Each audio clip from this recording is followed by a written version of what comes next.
بسم اللہ الرحمن الرحیم ومن الناس من يعجبك قوله في الحياة الدنيا ويشهد الله على ما في قلبه وهو ألد الخصام وإذا تولى سعى في الأرض ليفسد فيها ويهلك الحرث والنسل والله لا يحب الفساد صدق الله العظيم رب اشرح لي صدري ويسر لي أمري واحلل عقدۃ من لسانی یفقہوا قولی۔ عزیزان گرامی، ہم سورہ البقرہ کے 25ویں رکوع کا مطالعہ کر رہے ہیں۔ اس سے پچھلی آیات میں حج اور اس کے فلسفہ کا ذکر ہوا، اور اب آیت نمبر 204 سے جو بیان شروع ہو رہا ہے اس میں انسانوں کی، خصوصاً منافقین کی صفات بتائی جا رہی ہیں اور ایک نقشہ کھینچا جا رہا ہے منافقین کے کردار کا۔ آیت نمبر 204 سے آغاز کرتے ہیں۔ وَمِنَ النَّاسِ مَن يُعْجِبُكَ قَوْلُهُ فِي الْحَيَاةِ الدُّنْيَا، اور لوگوں میں سے کوئی شخص ایسا بھی ہے جس کی باتیں تمہیں بہت اچھی لگتی ہیں دنیا کی زندگی میں۔ یہ منافقین میں سے ایک خاص گروہ کا تذکرہ ہو رہا ہے۔ منافقین میں بعض تو ایسے تھے کہ ان کی زبانوں پر بھی نفاق واضح طور پر ظاہر ہو جاتا تھا، لیکن منافقین کی ایک قسم وہ تھی کہ بڑے چاپلوس اور چرب زبان تھے۔ ان کی گفتگو ایسے ہوتی تھی گویا وہ بڑے ہی مخلص اور بڑے ہی فداکار ہیں، اور اپنا موقف اس انداز میں پیش کرتے کہ یوں لگتا تھا کہ بڑی ہی نیک نیتی پر مبنی ہے، لیکن ان کا کردار انتہائی گھناؤنا تھا۔ ان کی ساری بھاگ دوڑ رسول اللہ صلی اللہ علیہ وآلہ وسلم اور اسلام کی مخالفت کی راہ میں ہوتی تھی۔ ان کے بارے میں فرمایا کہ بعض لوگ ایسے بھی ہیں جن کی باتیں دنیا کی زندگی میں تمہیں بہت اچھی لگتی ہیں۔ وَيُشْهِدُ اللَّهَ عَلَى مَا فِي قَلْبِهِ، اور وہ اللہ کو بھی گواہ ٹھہراتا ہے اپنے دل کی بات پر۔ اس کا انداز بیان، انداز کلام یہ ہوتا ہے کہ میں جو کچھ کہہ رہا ہوں اللہ جانتا ہے کہ خلوص سے کہہ رہا ہوں۔ اور منافق کی ایک خصوصیت یہ بھی ہوتی ہے کہ وہ اپنے آپ کو قابل اعتبار ثابت کرنے کے لیے بات بات پر قسم کھاتا ہے۔ وَهُوَ أَلَدُّ الْخِصَامِ، حالانکہ فی الواقع اصل میں وہ شدید ترین دشمن ہے۔ دیکھیے، قرآن مجید علم نفسیات کی سب سے بڑی کتاب ہے۔ قرآن سے بڑھ کر نفسیات کی کوئی اور کتاب نہیں ہے۔ قرآن جس طرح سے انسانی رویوں اور انسانی نفسیات پر گفتگو کرتا ہے، کسی کی مجال نہیں ہے کہ اس درجے تک پہنچ سکے۔ اب دیکھیں کہ پہلے ایک رویے کی بات کی کہ کعبے میں بھی پہنچے ہیں تو مڑ کر پیچھے ہی دیکھ رہے ہیں، دنیا کے جھنجھٹ سے باہر نہیں آئے۔ اس کے بعد یہ رویہ بیان کیا کہ دنیا بھی مانگ رہے ہیں اور آخرت بھی مانگ رہے ہیں، اور اللہ سے اللہ کو مانگ رہے ہیں۔ اس کے بعد فرمایا کہ کچھ لوگ ایسے ہیں جب وہ دنیا کے معاملات میں گفتگو کرتے ہیں تو وہ گفتگو اتنی حسین ہوتی ہے کہ سننے والا کہتا ہے کہ دنیا کے معاملات کو، دنیا کی سیاست اور معیشت کو سمجھنے والا، ان حالات کو سمجھنے والا یہ انتہائی سمجھدار آدمی ہے۔ اس کی گفتگو دنیاوی زندگی کے بارے میں آپ کو بہت اچھی لگتی ہے، آپ کے ساتھ بھی وہ بہت پیار اور محبت کی باتیں کرتا ہے، اور پھر آپ کے ساتھ اپنی خیر خواہی، محبت اور اخلاص پر اللہ کو گواہ ٹھہراتا ہے، قسمیں کھاتا ہے، اور اندر ہی اندر وہ سخت کینہ رکھنے والا، سخت دشمنی رکھنے والا، اور موقع ملے تو سخت جھگڑا کرنے والا ہے۔ اب یہاں 3 صفتیں بیان ہوئی ہیں منافق کی۔ پہلی صفت کہ گفتار کا غازی ہے، گفتگو بہت حسین، بہت خوبصورت کرتا ہے، اور دنیاوی معاملات پر اس کی گفتگو سن کر لوگ سمجھتے ہیں کہ قائد ہو سکتا ہے تو یہی ہو سکتا ہے۔ دوسری صفت یہ ہے کہ بات کرتا ہے تو کہتا ہے کہ اے لوگوں، میں تمہارے لیے اپنی محبت، اپنا اخلاص سب کچھ قربان کر دوں گا، میرا سب کچھ تمہارا ہے، اور اس پر وہ قسمیں کھاتا ہے۔ قرآن مجید میں جہاں کسی منافق کا ذکر آتا ہے ایک بات بار بار آتی ہے کہ وہ قسمیں بہت کھاتا ہے۔ یہ قسم کیا ہوتی ہے؟ عام زندگی میں جس کا کردار، جس کا ماضی ایک حجت ہو، اس کی زندگی ایک شہادت ہو کہ یہ شخص دھوکہ نہیں دیتا، یہ جھوٹ نہیں بولتا، اس نے آج تک کسی کو تکلیف نہیں دی ہے، اسے قسم کی کیا ضرورت ہے؟ ایسا شخص تو سیدھی سیدھی بات کرے گا، اس کو قسمیں کھانے کی کیا ضرورت؟ اب قسم کون کھائے گا؟ جسے اندر ہی اندر پتہ ہے کہ لوگ میری بات پر یقین نہیں کریں گے، چونکہ اسے یہ ڈر ہے کہ میری بات پر یقین نہیں کیا جائے گا، اس لیے وہ قسمیں کھاتا ہے۔ اور تیسری صفت یہ بیان فرمائی کہ بظاہر تو یہ شخص چرب زبان اور اخلاص کا ظاہر کرنے والا ہوتا ہے، لیکن اصل میں اس کے دل میں محبت کی بجائے نفرت ہوتی ہے، مگر اظہار پیار کا کر رہا ہوتا ہے اور اس لیے اس پر قسمیں کھا رہا ہوتا ہے۔ آیت نمبر 205، وَإِذَا تَوَلَّى سَعَى فِي الْأَرْضِ، اور جب وہ پیٹھ پھیر کر جاتا ہے تو زمین میں بھاگ دوڑ کرتا ہے، لِيُفْسِدَ فِيهَا وَيُهْلِكَ الْحَرْثَ وَالنَّسْلَ، تاکہ اس میں فساد مچائے اور کھیتی اور نسل کو تباہ کرے۔ ان لوگوں کی ساری بھاگ دوڑ اس لیے ہوتی ہے کہ زمین میں فساد مچائیں اور لوگوں کی کھیتیاں اور جانیں تباہ و برباد کر دیں، لوگوں کو نقصان پہنچائیں، لوگوں کے درمیان فساد پھیلائیں۔ واللہ لا يحب الفساد، اور اللہ تعالیٰ کو فساد بالکل پسند نہیں ہے۔ آیت نمبر 206، وَإِذَا قِيلَ لَهُ اتَّقِ اللَّهَ أَخَذَتْهُ الْعِزَّةُ بِالْإِثْمِ، اور جب اس سے کہا جاتا ہے کہ اللہ سے ڈرو تو جھوٹی عزت نفس اس کو گناہ پر اور جما دیتی ہے۔ جب ایسے شخص سے کہا جاتا ہے کہ تم اللہ کا خوف کرو، اللہ سے ڈرو، تم باتیں ایسی خوبصورت کرتے ہو اور عمل تمہارا اتنا گھناؤنا ہے، ذرا سوچو تو صحیح، تو اس کو اپنی جھوٹی انا اور عزت نفس جو اس نے اپنے اندر اپنی ہی ایک عزت بنائی ہوتی ہے، وہ عزت نفس اسے گناہ پر اور جما دیتی ہے۔ ایک شخص وہ ہوتا ہے جس سے خطا ہو گئی تو اس نے اپنی غلطی تسلیم کر لی اور اپنی اصلاح کر لی، جبکہ ایک شخص وہ ہے جس کا طرز عمل یہ ہوتا ہے کہ میں کیسے مان لوں کہ میری غلطی ہے، تو اس کی جھوٹی انا اور جھوٹی عزت نفس اسے گناہ سے ہٹنے نہیں دیتی بلکہ مزید آمادہ کرتی ہے۔ فحسبہ جہنم، سو اس کے لیے جہنم کافی ہے، وَلَبِئْسَ الْمِہَادُ، اور یقیناً وہ برا ٹھکانہ ہے۔ روایات میں آتا ہے کہ منافقین مدینہ میں ایک شخص اخنس بن شریق تھا، یہ اس کا کردار بیان ہوا ہے، لیکن شان نزول کے اعتبار سے تو یہ بات ٹھیک ہے اور تعویل خاص میں اس کو بھی سامنے رکھا جائے گا، لیکن در حقیقت یہ ایک کردار ہے جو آپ کو ہر جگہ ملے گا۔ اصل میں اس کردار کو پہچاننا چاہیے اور اس کے حوالے سے اللہ تعالیٰ سے ہدایت طلب کرنی چاہیے کہ اس کردار سے اللہ تعالیٰ ہمیں اپنے حفظ و امان میں رکھے، آمین۔ ایسے شخص کا اپنا غرور نفس اسے نبی کے قدموں میں نہیں جھکنے دیتا، اس کا اپنا تکبر کہ میں ایک قبیلے کا سردار ہوں، میں اتنا امیر آدمی، میرے پیچھے 50 آدمی چلنے والے اور میں اللہ کی اس کے نبی کی بات ماننے لگ جاؤں، اسے اس کی جھوٹی عزت جکڑ لیتی ہے۔ وہ نہ غرور کو چھوڑ سکتا ہے، نہ تکبر کو، نہ جھوٹے وقار کو۔ اس کے اندر جو اس کے سارے مسائل اور گناہ موجود ہیں وہ انہی کے اندر جکڑا رہتا ہے، انہی کا قیدی بن کر رہ جاتا ہے۔ اور ایسے شخص کے لیے فرمایا فحسبہ جہنم، تو اسے جہنم ہی کافی ہے، وہ بہت برا ٹھکانہ ہے۔ آگے آیت نمبر 207، وَمِنَ النَّاسِ مَن يَشْرِي نَفْسَهُ ابْتِغَاءَ مَرْضَاتِ اللَّهِ وَاللَّهُ رَءُوفٌ بِالْعِبَادِ، اور لوگوں میں ایک شخص وہ ہے جو بیچ دیتا ہے اپنی جان کو اللہ کی رضا کے لیے، اور اللہ اپنے ایسے بندوں کے حق میں بہت شفیق ہے۔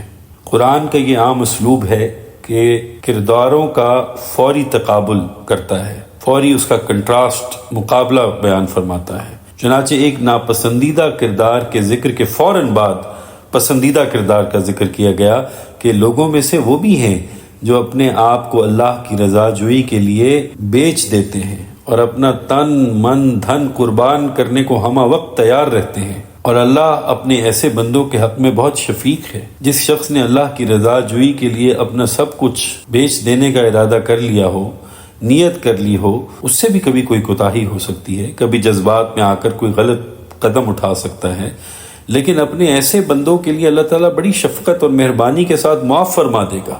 بس اپنی نیت صاف رکھ لینی چاہیے کہ میں اپنے دل میں تکبر نہیں لے کر آؤں گا، میں اپنے دل میں نفاق کا بیج نہیں بونے دوں گا، میں اللہ کے سامنے جھک کر رہوں گا۔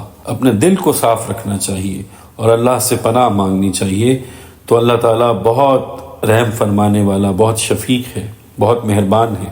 آیت نمبر 208، یا ایھا الذین آمنوا ادخلوا فی السلم کافہ، اے اہل ایمان اسلام میں داخل ہو جاؤ پورے کے پورے۔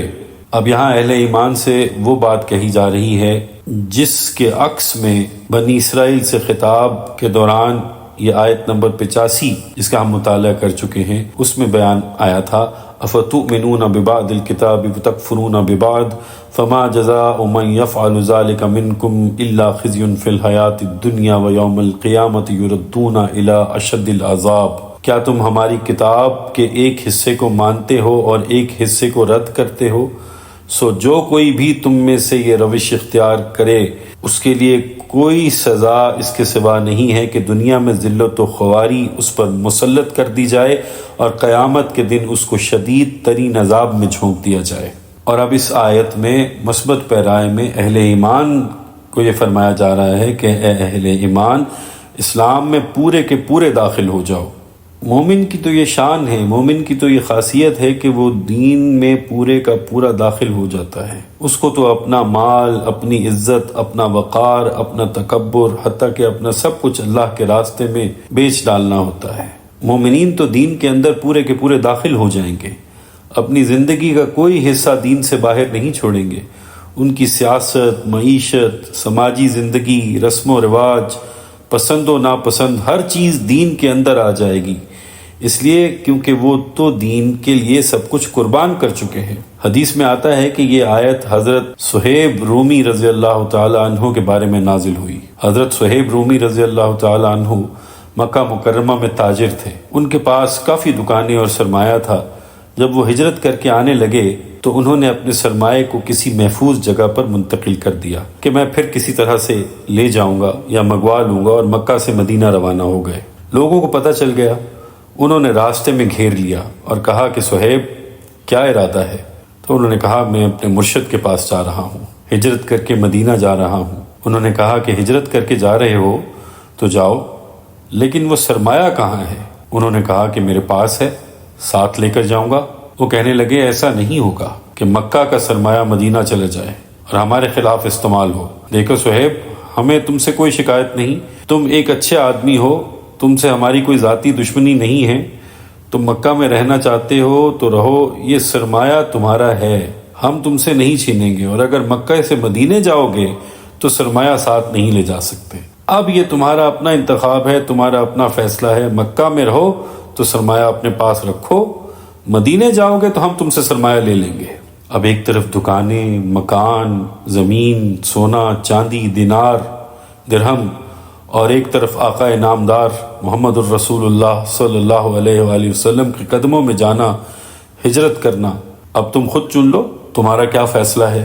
تو صہیب رومی رضی اللہ عنہ نے کہا کہ میں تو پھر مدینہ منورہ ہی جا رہا ہوں۔ انہوں نے کہا پھر سرمایہ ہمارے حوالے کر دو۔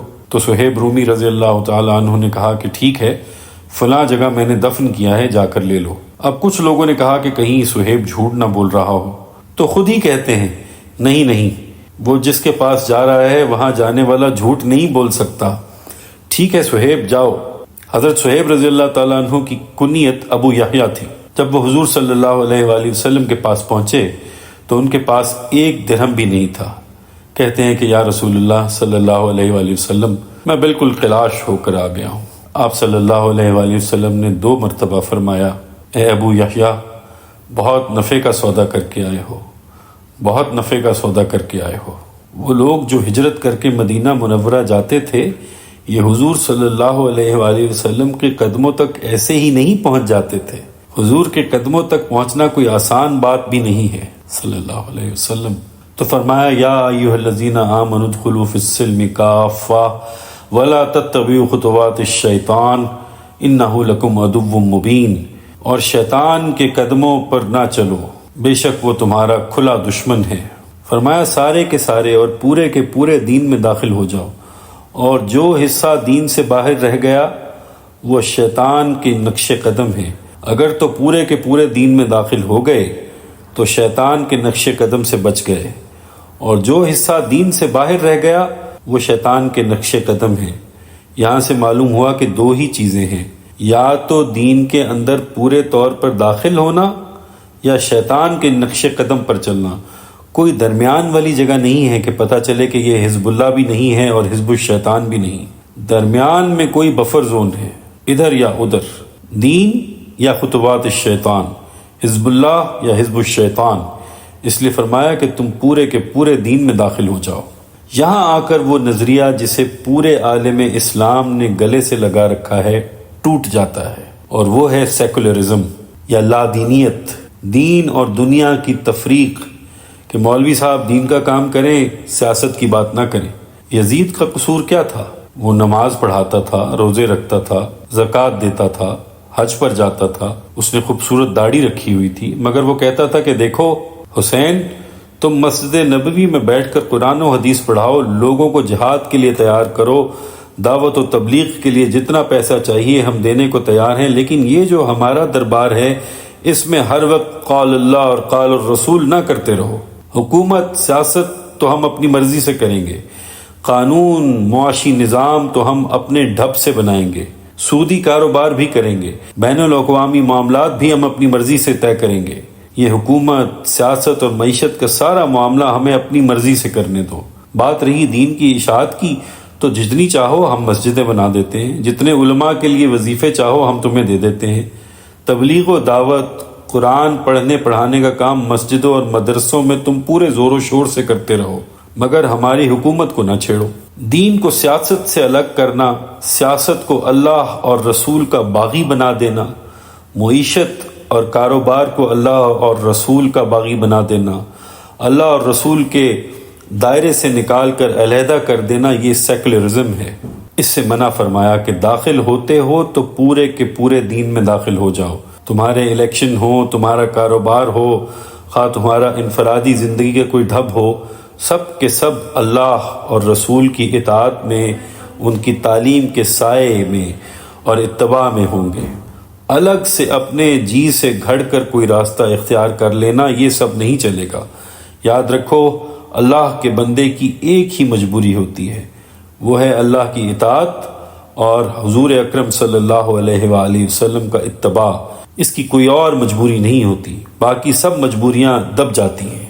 آیت نمبر 209، فَإِن زَلَلْتُم مِّن بَعْدِ مَا جَاءَتْكُمُ الْبَيِّنَاتُ، پھر اگر تم پھسل گئے اس کے بعد بھی کہ تمہارے پاس یہ واضح تعلیمات آ چکی ہیں، فَاعْلَمُوا أَنَّ اللَّهَ عَزِيزٌ حَكِيمٌ، تو جان لو کہ اللہ تعالیٰ زبردست ہے، حکمت والا ہے۔ اب اس آیت میں دھمکی کا پہلو ہے کہ پھر اللہ کی پکڑ بھی بہت سخت ہوگی، اور پھر یہ کہ وہ حکیم بھی ہے، اس کی پکڑ بھی حکمت والی ہے، اس کی پکڑ میں بھی حکمت ہے۔ اگر اس کی طرف سے پکڑ کا معاملہ نہ ہو تو پھر دین کا پورا نظام بے معنی ہو کر رہ جاتا ہے۔ اگر اللہ کی طرف سے کسی گناہ پر پکڑ ہی نہیں ہے تو پھر یہ آزمائش کیا ہوتی ہے؟ پھر جزا و سزا اور جنت و دوزخ کا معاملہ کیا ہوا؟ اب اس رکوع کی آخری آیت نمبر 210، هل ينظرون الا ان ياتيهم الله في ظلل من الغمام والملائكة وقضي الامر والى الله ترجع الامور، کیا یہ لوگ اسی بات کا انتظار کر رہے ہیں کہ اللہ تعالیٰ بادلوں کے سائے میں ان کے سامنے نمودار ہوں اور فرشتے اللہ کے ارد گرد ہوں اور کام تمام کر دیا جائے، اور یقیناً تمام معاملات اللہ ہی کی طرف لوٹا دیے جائیں گے؟ یعنی جو لوگ اللہ کی طرف سے واضح احکامات اور تنبیہات آ جانے کے بعد بھی کجروی سے باز نہیں آتے، تو کیا وہ اس بات کے منتظر ہیں کہ اللہ تعالیٰ ان کو اپنا جلال دکھائے اور فرشتوں کی افواج کے ساتھ ظاہر ہو کر ان کا حساب چکا دے؟ انسان کا نفس اس کو ایک تو یہ پٹی پڑھاتا ہے کہ دین کے اس حصے پر تو آرام سے عمل کرتے رہو جو آسان ہے، باقی پھر دیکھا جائے گا، یعنی جو میٹھا ہو وہ حق ہے اور جو کڑوا ہے اسے تھو کر دو۔ دوسری پٹی یہ پڑھاتا ہے کہ ٹھیک ہے، یہ بھی اللہ کا حکم ہے اور دین کا بھی تقاضا ہے، لیکن ابھی ذرا ذمہ داریوں سے فارغ ہو جائیں، ابھی ذرا بچوں کے معاملات ہیں، بچے برسر روزگار ہو جائیں، بچیوں کے ہاتھ پیلے ہو جائیں، میں ذرا ریٹائر ہو جاؤں، ریٹائرمنٹ لے لوں، اپنا مکان بنا لوں، پھر میں اپنے آپ کو دین کے لیے خالص کر لوں گا۔ یہ نفس کا سب سے بڑا دھوکہ ہے، ایسا وقت کبھی نہیں آتا، اور اس طرح وقت گزرتے گزرتے انسان موت کی وادی میں چلا جاتا ہے۔ کیا معلوم موت کی گھڑی کب آ جائے؟ یہ مہلت عمر تو اچانک ختم ہو سکتی ہے، پوری دنیا کی قیامت بھی جب آئے گی اچانک آئے گی، اور ہر شخص کی ذاتی قیامت تو اس کے سر پر تلوار کی طرح لٹکی ہوئی ہے، جیسا کہ حدیث نبوی میں ہے صلی اللہ علیہ وسلم، من مات فقد قامت قیامتہ، جو مر گیا تو اس کی قیامت تو آ گئی۔ تو کیا تمہارے پاس کوئی گارنٹی ہے کہ یہ سارے کام کر لو گے اور یہ سارے کام کر چکنے کے بعد زندہ رہو گے اور تمہارے جسم میں توانائی کی کوئی رمق بھی باقی رہ جائے گی کہ دین کا کوئی کام کر سکو، تو پھر تم کس چیز کا انتظار کر رہے ہو سکتا ہے کہ اچانک اللہ کی طرف سے مہلت ختم ہو جائے، کس بات کا انتظار کر رہے ہو؟ اللہ تعالیٰ سے ملاقات تو قیامت میں ہونی ہے، وہ یہی ہو جائے گی، پھر تو وہ تمہارا فیصلہ کر کے جائے گا، اس لیے کہ جب اللہ تعالیٰ خود سامنے آتے ہیں تو پھر معاملے کو ادھورا نہیں چھوڑتے۔ قیامت میں بھی جب سامنے آئیں گے تو آخری فیصلہ کر دیں گے۔ کیا تم یہ چاہتے ہو کہ اللہ تعالیٰ خود آئیں اور تم سے گزارش فرمائیں کہ جناب صدر محترم یا جناب چیف ایگزیکٹو صاحب آپ براہ کرم اسلام نافذ فرما دیں؟ دراصل ہم بھول گئے ہیں کہ جب ہم اللہ کے سامنے جائیں گے تو پتا پانی ہو جائے گا، بڑوں کے ہوش اڑ جائیں گے، بڑے رسولوں اور انبیاء کی سچی بات کرتے ہوئے زبان تھر تھرائے گی۔ اس لیے اللہ تعالیٰ سے دعا کرنی چاہیے کہ اللہ تعالیٰ ہمیں صحیح معنوں میں مومن اور مسلمان بنا دے۔ اور یہاں تکمیل ہوتی ہے سورہ البقرہ کے 25ویں رکوع کی۔ اللہ تعالیٰ سے دعا ہے کہ اللہ تعالیٰ ہمارے دلوں کا تزکیہ فرمائے اور ہمیں صحیح معنوں میں مومن بننے کی اور صحیح معنوں میں اسلام پر، صراط مستقیم پر قائم رہنے کی اور چلنے کی توفیق عطا فرمائے۔ اللہ تعالیٰ ہم سب کے لیے آسانیاں پیدا فرمائیں اور آسانیاں بانٹنے کی توفیق اور شرف عطا فرمائے۔ آمین یا رب العالمین۔